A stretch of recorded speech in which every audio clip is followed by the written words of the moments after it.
Hello, my name is Linda Vashall, and I am a Drury University student studying in the Nonprofit and Civic Leadership program.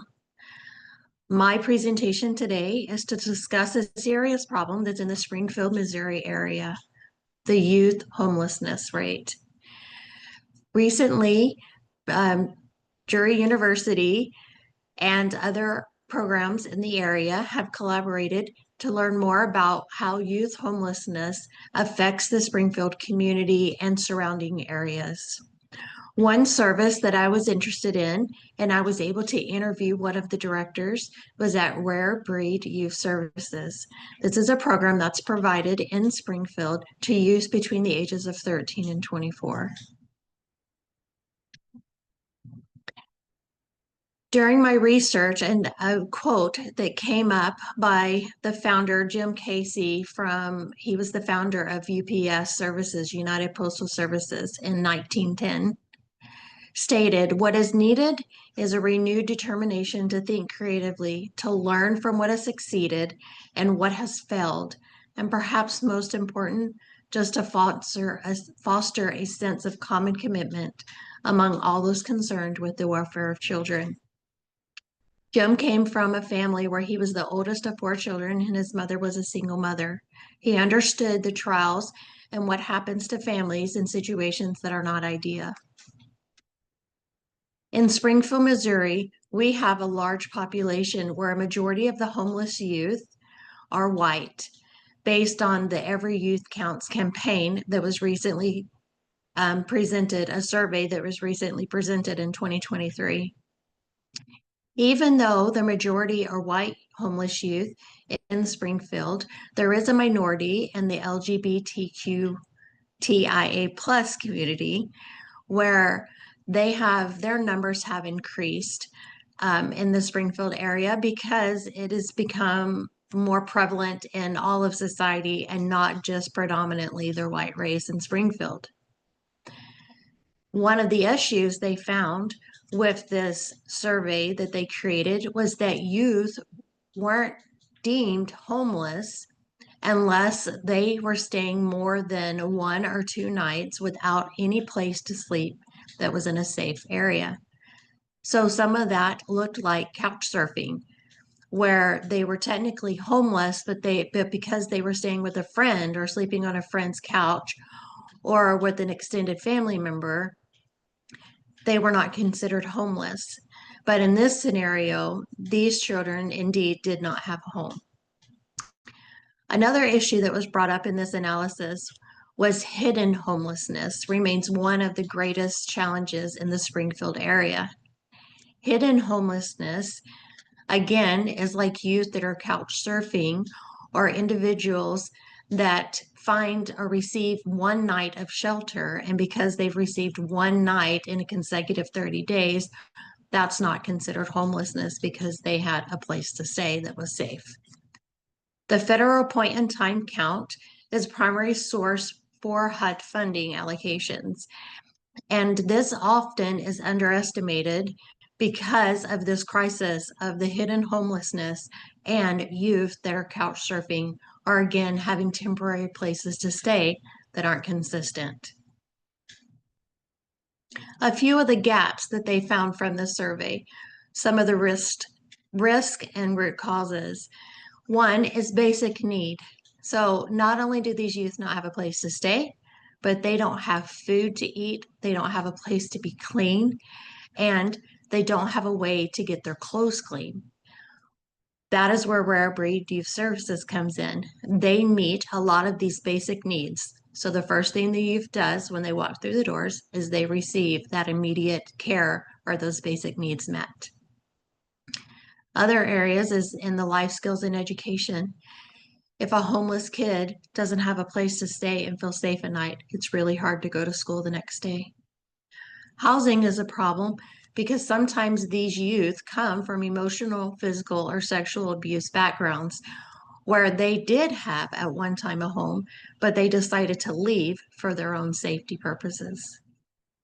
Transportation to and from school or to and from work is another casualty, or not casualty, but another concern for how these youth are going to be able to advance. And overall, because of what they experience, their mental health is deeply, deeply damaged.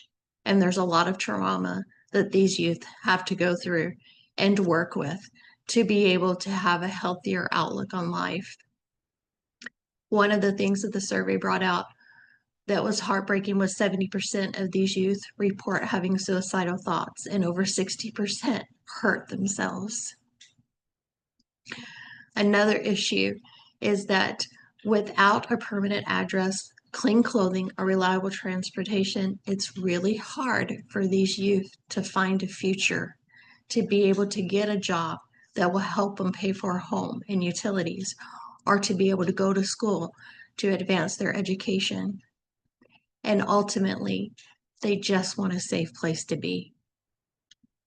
I interviewed Dr. Vashal, who is a Cox physician, emergency medicine physician, and he stated one of the primary reasons why youth come to the hospital or the ER isn't necessarily for emergency services, but it's for a warm place, a safe place that they can get a few hours of rest and food for their stomach before they go back out into the world.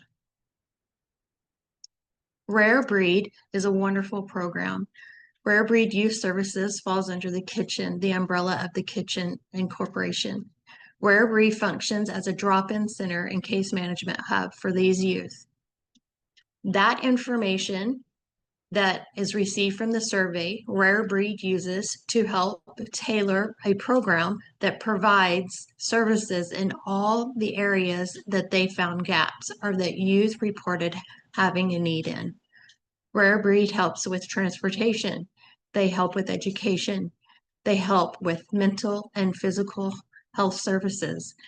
They help youth be able to find opportunities to get employment and to further their abilities to maintain jobs, not only get jobs, but be able to keep them. One of the things that Rare Breed does really well is it offers a case management system where a caseworker is assigned one-on-one per youth, per homeless youth. And that system, they explain to the youth that they're willing to help them take care of their basic needs and help them to be able to plan for their future, but they're not going to make the decisions for them. That part is the youth's responsibility.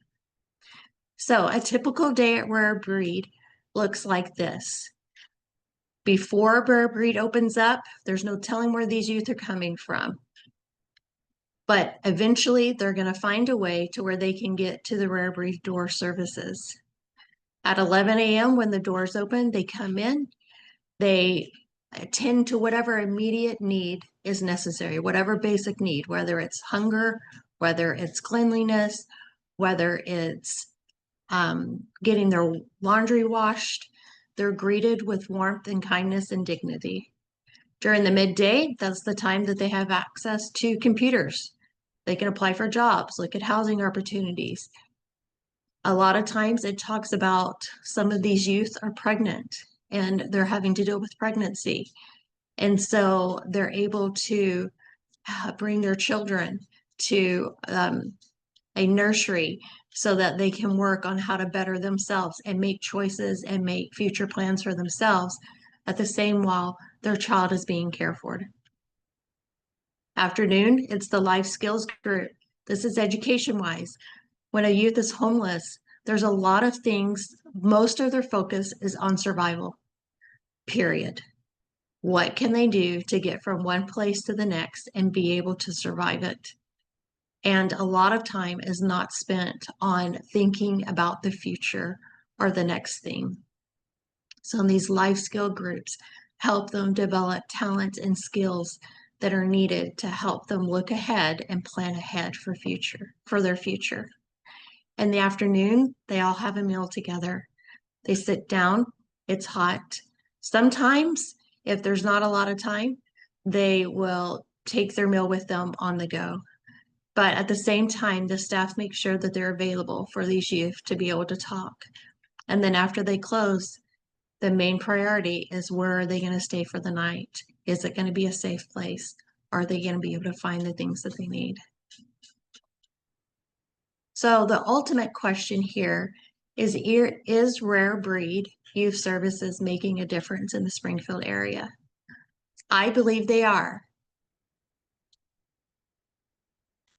This is one of the ways. Rare Breed's collaboration network is extensive in the Springfield area. Underemployment areas, they work with the Missouri Job Center and the Arc of the Ozarks. Both of these organizations provide education, they provide knowledge, they provide opportunities, and they also provide jobs depending on the mental status of these youth.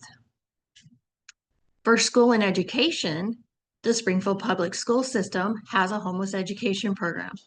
There's also programs that the government offers, GED programs, that these students or these youth can become students and finish up and get some type of certification or degree that allows them to go on to further education if that's what they choose. Under the medical, vision, and dental care, you have Springfield County Health Department and you have the AIDS Project of the Ozark. Both of these organizations provide services so that these youth can be seen and their physical, mental well-being can be addressed. Because we know that if we don't start taking care of those basic needs and their basic health first, it's hard for them to be able to have a future. Then we come into long-term housing. Long-term housing is very important for homeless youth. Most of them have never had consistent housing. Again, they're couch surfing, they're staying with friends, they're finding a shelter every once in a while, or they're staying in a community of homelessness, which is not a safe place. The kitchen offers that program housing, and they also offer them a program that turns into more of permanent housing. The Homeless Youth Task Force, which is part of the Ozark Alliance to End Homelessness, also helps with these regional coalitions. And lastly, some of these youth are parents. They've been in unfortunate situations, and now they find themselves not only having to take care of themselves, but they have another human being that they need to take care of as well. So Rare Breed works with case managers. They work with pregnancy centers. Lifehouse is one of these that helps these pregnant homeless young women transition. They help them not only learn how to take care of themselves, but also how to help take care of their children. So, Rare Breed compared with the ABCD model that we've learned in class and toxic charity are very complementary. The ABCD model reframes community revitalization using assets. The way that Rare Breed does this is they work with all these collaborations and programs in the Springfield area. In toxic charity, the main emphasis is do not do for others what they can do for themselves. At Rare Breed, they immediately fix the needs.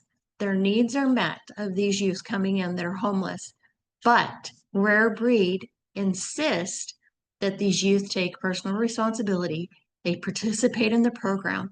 They work with their case managers, and they try to make a difference. I firmly believe that Rare Breed Youth Services has made a huge impact on the Springfield youth homelessness area. I'm grateful to the individuals that I interviewed for the tours that I was able to make, for the reports that I learned, because I know as a community, we are stronger if our youth are taken care of. Thank you.